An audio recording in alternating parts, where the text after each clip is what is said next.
7व्या वेतन आयोगाअंतर्गत कार्यरत असणाऱ्या राज्य सरकारी कर्मचाऱ्यांसाठी एक अतिशय महत्त्वाची आणि मोठी आनंदाची बातमी ही समोर आली आहे. ही बातमी आहे राज्य कर्मचाऱ्यांच्या महागाई संदर्भात.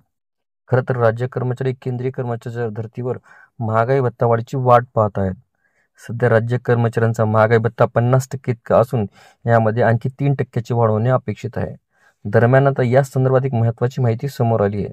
मंडळी, केंद्रातील सरकारने केंद्रीय कर्मचाऱ्यांचा महागाई भत्ता जुलै 2024 पासून 53% एवढा केला आहे. याबाबतचा निर्णय हा ऑक्टोबर 2024 मध्ये झाला आहे, पण ही महागाई भत्ता वाढ जुलै 2024 पासून लागू करण्यात आली. आधी केंद्रीय कर्मचाऱ्यांचा महागाई भत्ता हा 50% एवढाच होता. यानुसार आता राज्य कर्मचाऱ्यांचा महागाई भत्ता देखील 50% वरून 53% होणे अपेक्षित आहे.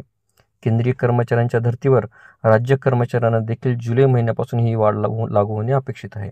म्हणजेच राज्य कर्मचाऱ्यांना जुलै महिन्यापासून 53% दराने महागाई भत्त्याचा लाभ मिळणार आहे.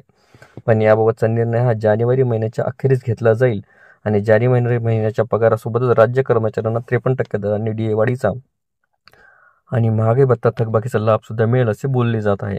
येत्या काही दिवसांनी राज्य मंत्रिमंडळाची बैठक संपन्न होईल आणि या बैठकीत याबाबतचा निर्णय होण्याची शक्यता वर्तवण्यात आली आहे. नक्कीच सध्याचे सरकार लवकरच आपल्या मंत्रिमंडळाची बैठक आयोजित करून याबाबतचा निर्णय घेतला तर राज्य कर्मचाऱ्यांसाठी एक मोठी भेट ठरणार आहे.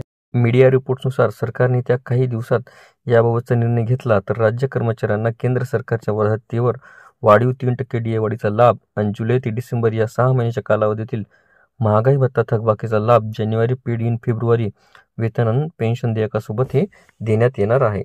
आपल्याला व्हिडिओ आवडले असल्यास चॅनलला नक्कीच लाईक, शेअर आणि कॉमेंट्स करायला विसरू नका. तसेच चॅनलला ऑल नोटिफिकेशन्स ऑन करून सबस्क्राईब करा, जेणेकरून व्हिडिओचे सर्व नोटिफिकेशन्स आपल्याला सर्वप्रथम मिळतील. लवकरच आपण पुढच्या व्हिडिओमध्ये भेटूया. तोपर्यंत नमस्कार.